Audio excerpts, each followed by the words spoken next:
ہلاک کر دینے والی چیز ہے۔ آرزو کا پیدا ہو جانا، حتیٰ کہ آرزو تو آرزو رہی، وسوسے کے پیدا ہو جانے پر بھی پکڑ نہیں ہے اگر اس کی اتباع نہ کی جائے۔ صحابہ نے حضور سے عرض کیا، حضور ہمیں ایسے وسوسے آتے ہیں کہ اگر ہم بیان کر دیں تو قتل کر دیے جائیں۔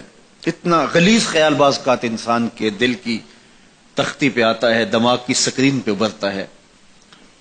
تو فرمایا کہ تم کیا کرتے ہو؟ تو انہوں نے کہا کہ ہم اس کو جھٹکنے کی کوشش کرتے ہیں، جب اس طرح کا کوئی خیال آتا ہے تو بندہ اس کو جھٹکتا ہے، دور کرتا ہے، اور بندہ خوف زدہ ہوتا ہے اور اللہ کی پناہ میں آتا ہے، اور اس کی ایک حالت ہوتی ہے۔ تو اس حالت کا انہوں نے ذکر کیا کہ ہم تو پھر یہ کرتے ہیں۔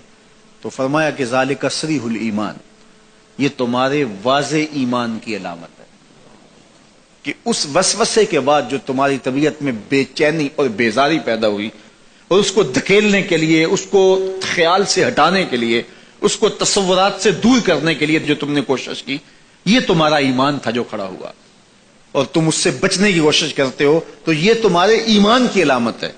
تو خالی وسوسہ اگر کتنا ہی غلیظ کیوں نہ ہو، اگر اس وسوسے کو خیال کا حصہ بنا کے اس سوچ کو لذت کا سبب نہ بنا لیا جائے، حتیٰ کہ غیر محرم کے اوپر آپ کی نظر پڑ گئی، تو فرمایا النظرۃ الاولی لک والثانیۃ علیک، جو پہلی نظر تجھے حاصل ہوئی تو وہ تیرے لیے ہے، لیکن اگر تو نے نظر کا تتبع کیا اور پھر تیری نظر نے دوبارہ پیچھا کیا تو وہ تیرے اوپر وبال بن جائے گی۔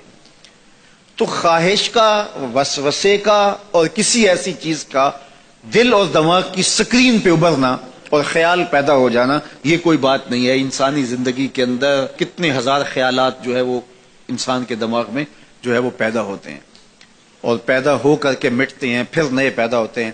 کبھی بھی انسان کا دماغ خالی نہیں رہتا، ہر وقت سوچتا ہے۔ آپ اگر یہ طے کر لیں کہ میں کچھ نہیں سوچنا، تو یہ سوچ رہے ہوں گے کہ میں کچھ نہیں سوچنا۔ یہ کبھی ہو نہیں سکتا کہ آپ کا دماغ ہو اور اس کے اندر جو ہے وہ کوئی خیال نہ چل رہا ہو۔ ہزاروں لاکھوں خیالات کا ایک ہجوم گزرتا ہے، تو انسان کا دل، دماغ اس طرح بھاگتا ہے۔ آپ اچھے لوگوں میں رہیں گے تو خیالات پاکیزہ ہوں گے۔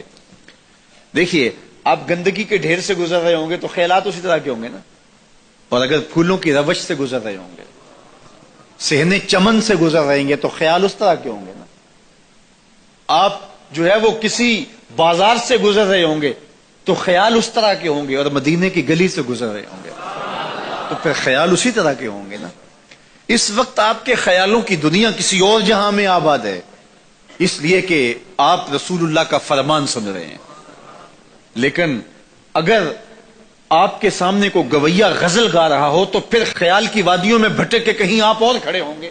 اب بات حضور کے فرامین کی ہو رہی ہے تو تصور پھر گنبد خضرا کے مکی کا ہی ہوگا نا، تصور تو پھر شہر حبیب کا ہی ہوگا۔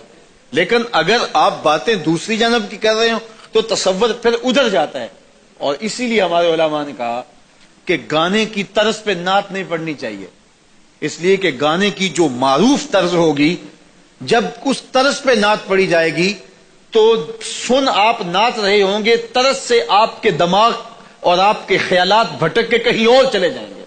اس لیے یہ گوارا ہی نہیں ہے کہ ذکر رسول اللہ کا اور خیال کہیں اور جا رہا ہو، خیال آوارہ ہو اور بھٹک رہا ہو۔ جب تذکرہ حضور کا ہو رہا ہو تو خیال بھی گنبد خضرا کے مکی کا ہی ہونا چاہیے۔ تو یہ بات ذہن میں رکھیے گا کہ یہ انسانی زندگی کے اندر انسان کا خیال بھی بھٹکتا ہے، سوچیں بھی بھٹکتی ہیں، دل میں بھی کئی کچھ آتا ہے، لیکن پکڑ اور گرفت اس وقت ہوتی ہے جب انسان اس خیال پہ اپنے آپ کو اس راہ پہ ڈال دیتا ہے۔ لالچ کا پیدا ہونا بھی شریعت میں ماخوذ نہیں ہے، وہ تمہارے لیے جو ہے وہ وبال تب بنے گی جب تم اس کی اتباع کرنے لگ جاؤ گے، اس خواہش کے پیچھے لگ جاؤ گے۔